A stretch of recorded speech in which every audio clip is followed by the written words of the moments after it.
Noun एक ऐसा grammar topic है या यूं कहूं एक ऐसा बेसिक ग्रामर टॉपिक है जिसे हम प्राइमरी क्लासेस से पढ़ते आ रहे हैं। लेकिन आज भी कई लोगों के मन में इस टॉपिक से रिलेटेड अलग अलग डाउट्स होते हैं। पर आज की ये वीडियो देखने के बाद आपके मन में कोई डाउट नहीं बचेगा। पर आपको एक काम करना है कि इस वीडियो को एंड तक देखना है, पूरा देखना है, क्योंकि आज की इस वीडियो में हम नाउन को डिटेल में डिस्कस करेंगे, इसके टाइप्स को जानेंगे, कुछ एग्जांपल्स को देखेंगे और साथ ही आपके सभी तरह के कंफ्यूजन को दूर करेंगे। So hello everyone, I am Pratiksha and welcome back to my channel begin with beginners.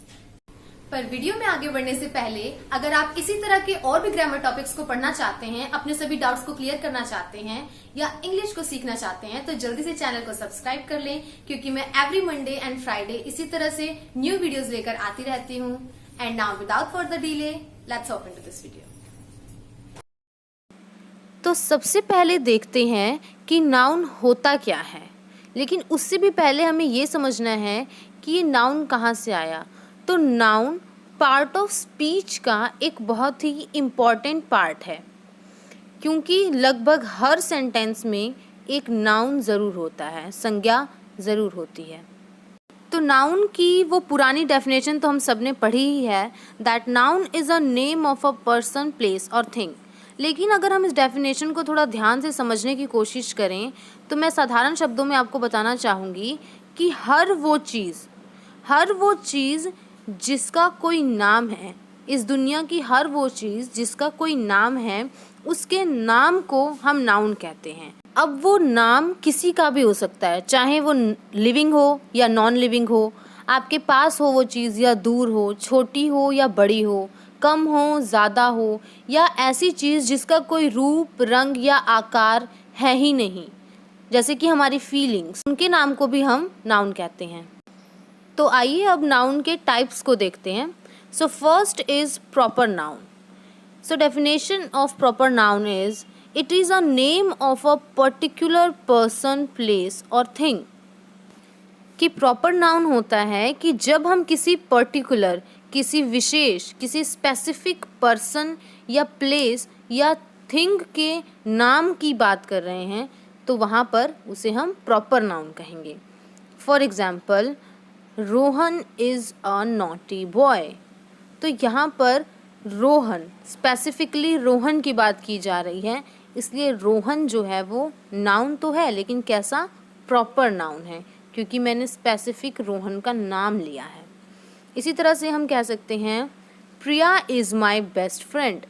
तो यहाँ पर मैंने बोला कि मेरी बेस्ट फ्रेंड का नाम क्या है, प्रिया। स्पेसिफिकली मैंने प्रिया की बात की है, तो यहाँ पर प्रिया जो है वो प्रॉपर नाउन है। इसी तरह से किसी जगह का नाम, जैसे कि Banaras is a beautiful city, तो यहाँ पर मैंने स्पेशली पर्टिकुलरली बनारस सिटी की बात की है, तो यहाँ पर बनारस जो है वो प्रॉपर नाउन हो गया। अब देखते हैं कि कॉमन नाउन क्या होता है। So definition of common noun is it is the name given in common to every person और thing of the same class और काइंड। कि वो सभी चीज़ें जो दिखने में एक जैसी होती हैं, समान होती हैं, सेम क्लास या सेम काइंड की होती हैं, चाहे वो लिविंग हो या नॉन लिविंग हो, उन्हें कॉमनली एक नाम दे दिया जाता है और उसे ही, उस नाम को हम कॉमन नाउन कहते हैं। For example, student. अब स्टूडेंट एक कॉमन नाउन है, क्यों? क्योंकि स्टूडेंट जो है वो किसी भी क्लास का हो सकता है, वो फर्स्ट क्लास का, सेकंड क्लास का, थर्ड क्लास का, किसी भी क्लास का स्टूडेंट हो, लेकिन अगर वो पढ़ाई कर रहा है तो हम उसे स्टूडेंट ही कहेंगे, चाहे उसकी एज कुछ भी हो। ठीक इसी तरह अगला वर्ड है किंग। सो किंग किसी भी देश का राजा हो, लेकिन अगर वो राजा है तो हम उसे राजा ही कहेंगे। अब किंग के लिए कोई और वर्ड नहीं है, उसे हम किंग ही कहेंगे। तो किंग कॉमनली उसे एक नाम दे दिया गया है। इसी तरह से ट्री। अब वो ट्री किसी भी चीज़ का हो, आम का, अमरूद का, जामुन का, किसी भी चीज़ का पेड़ हो, उसे हम पेड़ ही कहेंगे, उसे ट्री ही कहेंगे। इसी तरह से सेलर, तो वो हर व्यक्ति जो नाव चलाता है उसे हम नाविक ही कहेंगे, सेलर ही कहेंगे। इसी तरह से प्लेयर। अब वो प्लेयर किसी भी गेम का हो सकता है, क्रिकेट का, फुटबॉल का, हॉकी का, लेकिन अगर वो एक खिलाड़ी है तो हम उसे प्लेयर ही कहेंगे। तो हर वो व्यक्ति जो कोई गेम खेलता है उसके लिए कॉमनली एक नाम दे दिया गया है प्लेयर, तो प्लेयर एक कॉमन नाउन है। तो सेम जाति की चीज़ों को हमने जो एक कॉमनली नाम दे दिया है उसे हम कॉमन नाउन कहते हैं। तो अब देखते हैं कि कलेक्टिव नाउन क्या होता है। So definition of collective noun is it denotes a group और collection of similar individuals considered as one complete whole। देखिए कॉमन नाउन तब होता है जब हम किसी इंडिविजुअल की बात कर रहे हैं। जैसे मैंने बोला था स्टूडेंट, तो स्टूडेंट एक इंडिविजुअल पर्सन है ना, लेकिन वो एक पर्टिकुलर क्राइटेरिया में फिट होता है जिसकी वजह से उस चीज़ को हमने कॉमनली एक नाम दे दिया कि वो एक स्टूडेंट है। इसी तरह से प्लेयर भी एक इंडिविजुअल पर्सन है, लेकिन वो एक पर्टिकुलर क्राइटेरिया के अकॉर्डिंग फिट बैठता है, इसलिए हमने उसे कह दिया कि वो एक प्लेयर है, खिलाड़ी है। लेकिन जब उन्हीं चीज़ों का, जिन्हें हम सेम क्लास और काइंड का कह रहे थे, जब वैसी ही किसी चीज़ों का ग्रुप होता है तो उनके ग्रुप को जो पर्टिकुलर नाम दिया जाता है उसे हम कहते हैं collective noun. For example bunch of grapes.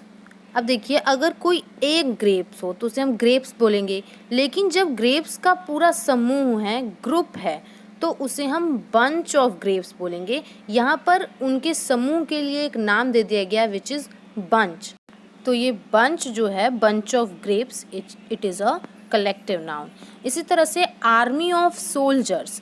अब अगर एक सोल्जर होगा तो उसे हम सोल्जर कहेंगे, एक सिपाही को, लेकिन उन सिपाहियों का अगर ग्रुप है तो उसे हम आर्मी कहेंगे। तो उनके ग्रुप के लिए जो नाम दिया गया है which is army, so army is a collective noun. इसी तरह से फ्लॉक ऑफ बर्ड्स।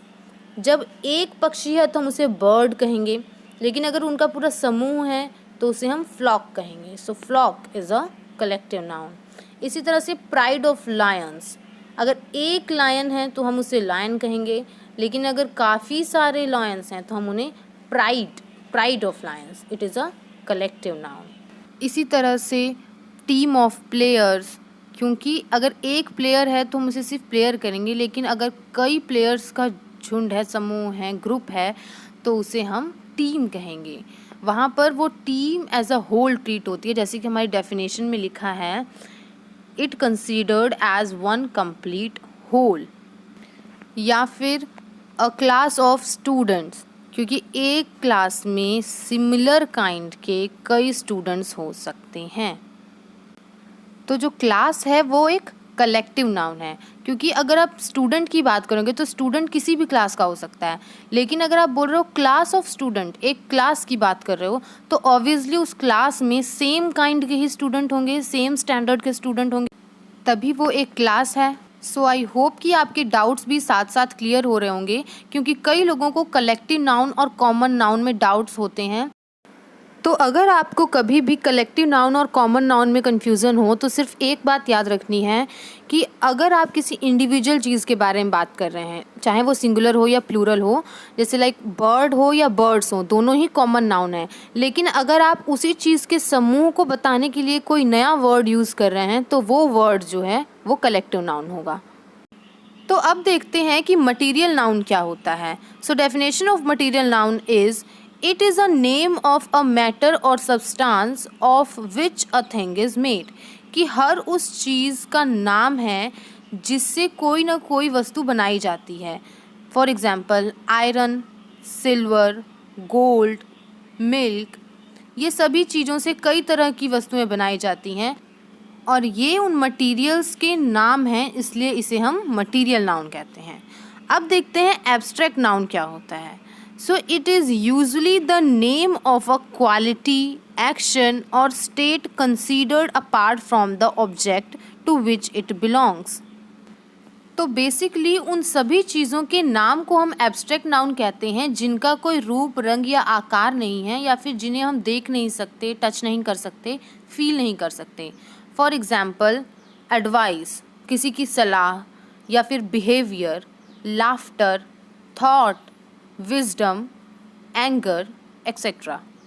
तो अब मैं आपको कुछ सेंटेंसेस देती हूँ और आप मुझे कमेंट करके ज़रूर बताएं कि अंडरलाइन वर्ड्स नाउन का कौन सा टाइप है।